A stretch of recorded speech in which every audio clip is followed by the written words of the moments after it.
الہ ہونے کی شرائط کیا ہیں؟ الہ ہر بندہ، ہر للی پنجی الہ نہیں بن سکتا ہے۔ الہ یعنی جس کا آپ احترام کریں، جس کو آپ اپنا، جس کے سامنے جھک جائیں، جس کے سامنے سجدہ کریں۔ ہم آپس میں انسان کس کے سامنے سجدہ کرتے ہیں، کس کے سامنے جھکتے ہیں؟ عام طور پر کوئی انسان دوسرے کا احترام کیوں کرتا ہے؟ اس وجہ سے کہ وہ، یعنی دل سے احترام کی بات ہو رہی ہے، جابر سے احترام کی کوئی اہمیت نہیں ہوتی ہے۔ اگر کوئی ظالم جابر کسی کو مجبور کرتا ہے بندوق کے زور پر کہ وہ اس کا احترام کرے، وہ احترام نہیں ہے، اندر سے وہ جھکا ہوا نہیں ہے، اندر سے وہ انسان اس کے سامنے نہیں جھکا ہوا ہے، اس کا جسم جھکا ہوا ہے، وہ خود جھکا ہوا نہیں ہے۔ بس ہم اس احترام اور اس عقیدے کی بات کریں جو اندر سے ہوتا ہے۔ وہ کس کا ہم کرتے ہیں؟ دل سے کس کا احترام کرتے ہیں؟ کس کے سامنے جھکنے کا دل کرتا ہے؟ جس کی صفات ہو، جس کے احسانات ہو، جس کی نعمت ہو، جس نے ہم پہ احسان کیا ہو۔ خود بخود ہی ہماری آنکھیں اس کے سامنے، آنکھوں کا نیچے ہونا پہلا درجہ ہے۔ دوسرے درجے میں انسان رکوع کی حالت میں جاتا ہے، اور آخری درجہ ہے سجدے کا۔ تو یہ کس کے سامنے ہوتا ہے؟ اس کے سامنے جو انسان کے امور اس کے ہاتھ میں ہو، جو انسان کا رب ہو، جو انسان کا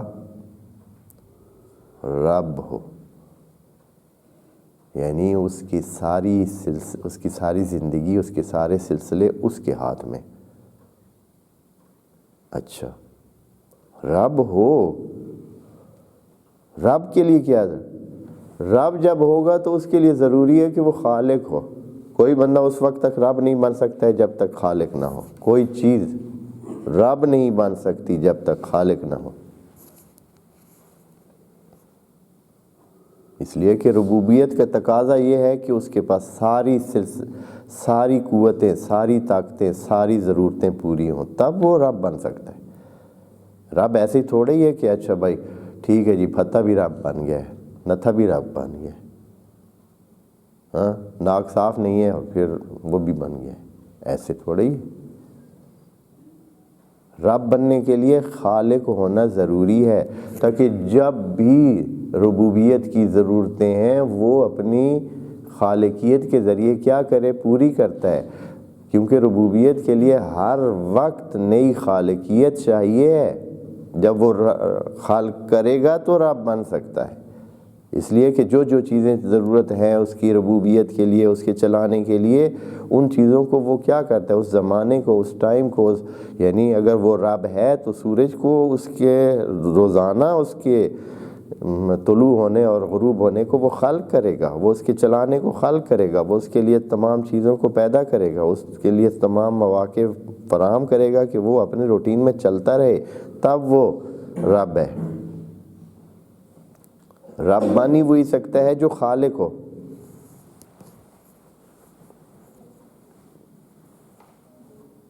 اور خالق کون بن سکتے ہیں؟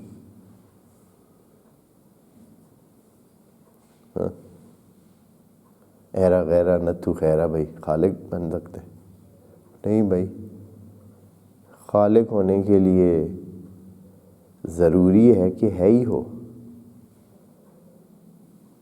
ہے ہی ہونا کافی نہیں ہے، مرید ہو،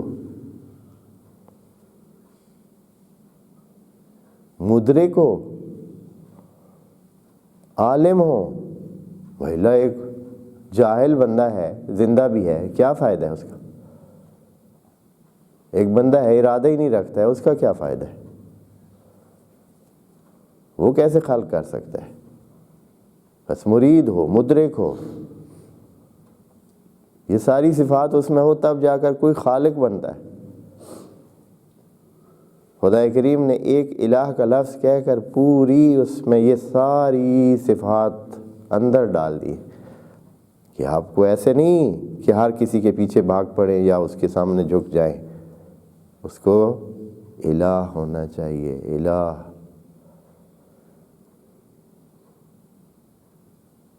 اور الہ کی ضرورت ہے، الہ تب کوئی بن سکتا ہے جب رب ہو، رب تب بن سکتا ہے جب خالق ہو، خالق تب ہو سکتا ہے جب وہ باقی ضروری صفات اس میں ہوں۔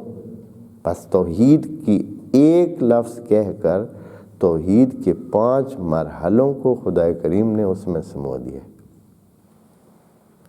لفظ ایک الہ ہے، لیکن اس اللہ کے لفظ میں توحید کے 5 مرحلے دوستوں موجود ہیں۔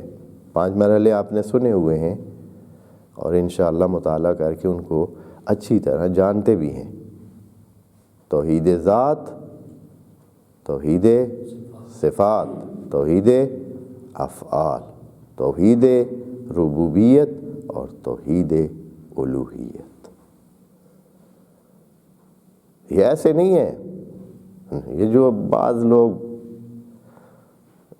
اب کیا کہا جائے، کوئی کہے کہ چاند میرا ہے تو اس میں کوئی حرج تو نہیں ہے نا، اس بیچارے کا دماغ چاند کے بارے میں بھی اتنا ہے، چاند کو بھی یہی جانتا ہے۔ اخبار میں آیا ہوا تھا کہ وہ ادھر کی ایک خاتون ہے مائیگارا، اس نے کہا ہے کہ یہ چاند میرا ہے، اگر کسی نے ادھر جانا ہے تو مجھ سے اجازت لے لے۔ اب آپ کا زور چلتا ہے تو اس کو منع کر لے۔ اسی طرح کئی لوگوں نے اپنے دلخواہ رب بنائے ہوئے، بسم اللہ۔ آپ تو فتح نائی کو بھی نہ کہہ سکتے ہیں کہ وہ بھی رب ہے، کیا حرج ہے، آپ کو کیا مسئلہ ہے، آپ کے اس کہنے سے ہوگا کیا؟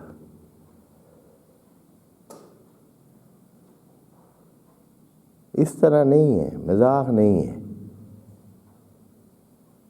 الہ ہو تب ہو سکتا ہے الہ، ہم کسی کو الہ مانتے ہی نہیں ہیں جب تک وہ رب نہ ہو، رب کسی کو مانتے ہی نہیں ہے جب تک وہ خالق نہ ہو، خالق کسی کو مانتے ہی نہیں ہے جب تک کہ وہ ہے ہی نہ ہو۔ جس کو آپ خود کہہ رہے ہیں کہ وہ فوت ہو گیا ہے، وہ دنیا سے چلا گیا ہے، اس کو کسی نے مار دیا ہے،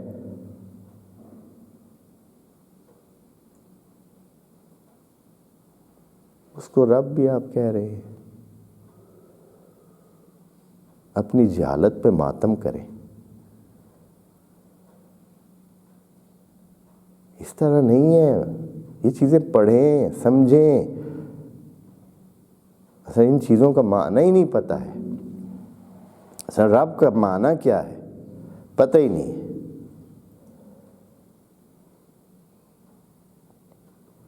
اسی وجہ سے ہر بندہ ہر بات کہہ رہا ہے۔